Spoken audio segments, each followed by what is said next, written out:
Ang totoo, hindi kami magkaanak ng nanay mo.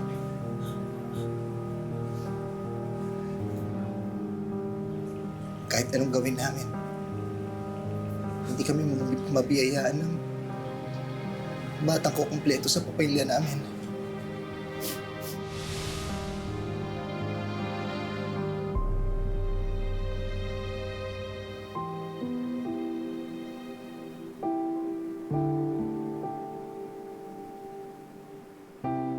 Mahal na mahal ko ang nanay mo. Pero minsan, hindi ko maiwasan maisip ang napakalaking pagkukulang ko sa kanya dahil hindi ko siya kayang bigyan ng anak.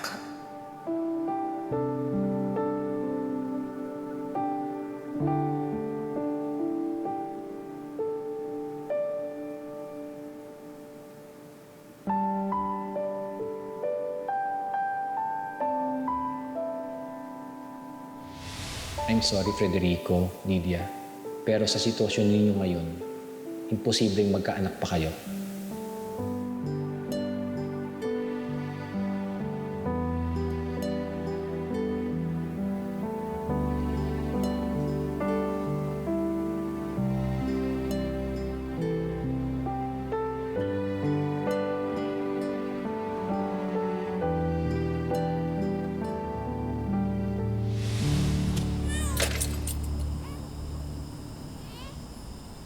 Ikaw ba yun? Uy! Hindi ako yun, ha? Yun. Hala? Trigger ba yun?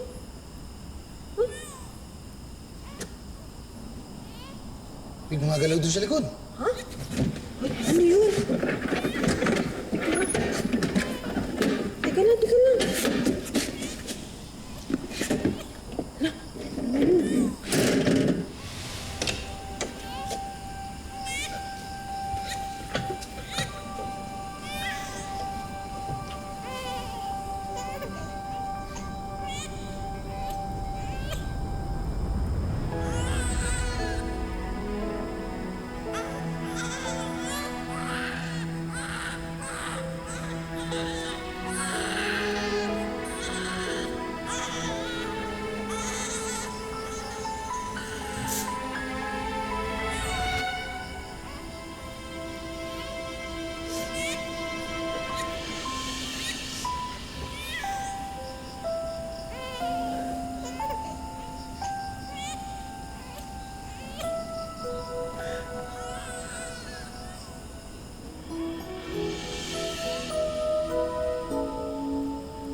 Iniisip lang namin noon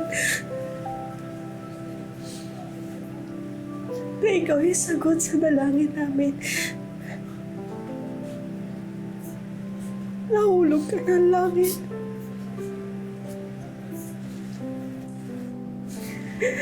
Na ikaw yung matagal na namin hinihingi sa Diyos.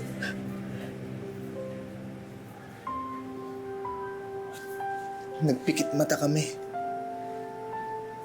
Hindi na kami nagtanong kung paano napunta ang isang sanggol sa likod ng delivery truck na minamaneho ko. Basta nangako kami. Mamahalin ka namin.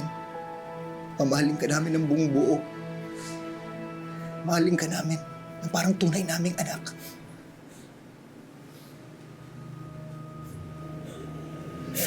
Sorry. Lawrence! Lawrence!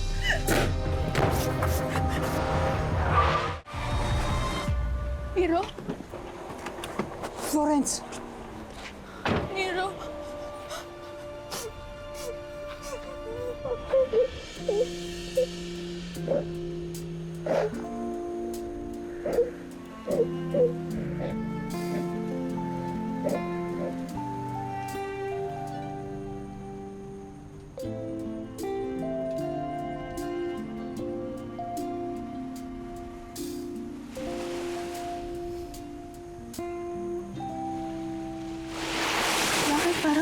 ang perfect timing, Neil. Biglang kailangan kita dumadating ka na lang bigla. I was calling you, Camilo. Tatanungin ko sana kung bakit wala pa kayo. Pero nung hindi ka sumagot, nag-decide na akong puntahan kayo. Nagalit pa si Lola Kirk na hindi kami nakapunta. Huwag mo nang isipin yun. Ako na magpapaliwanag sa kanila. Sorry, hindi na naman natupad yung mga plano mo. Sorry rin kung hindi ko mapigilan umiyak. Wala kang dapat ipag-sorry. Umiyak ka lang. Nandito lang ako lagi sa tabi mo. Nero, paano ba kasi gagawin ko?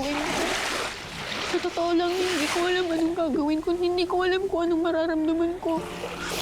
Anong mararamdaman ko na yung lahat ng pinaniwalaan ko habang tumatanda ako bumuo. Tapos lahat hindi pala totoo. Dapat ba magalit ako kay nanay at tatay kasi nagsinungaling sila sa akin?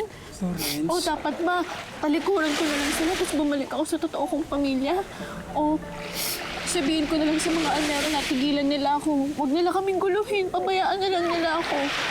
Kasi hindi naman ako yung apo na nawala nila noon eh. Hindi ako Almero, isa na akong De La Cruz. At yun yung totoong ako. Yun yung katotohanan pinaniwalaan ko nito. Pero bakit mo kasi sa akin nangyayari to? Okay naman ako eh. Masaya ako sa buhay namin ni nanay at tatay. Hindi ko kailangan ng komplikasyon yan. May nagawa ba akong mali? May nagawa ba akong masama para mangyari sa akin lahat ng yan?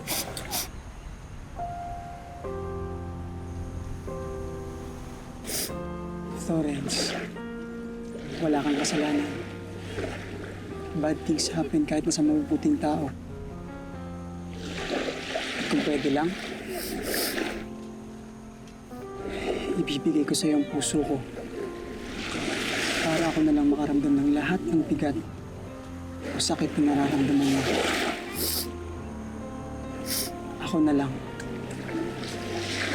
Kahit ako na lang.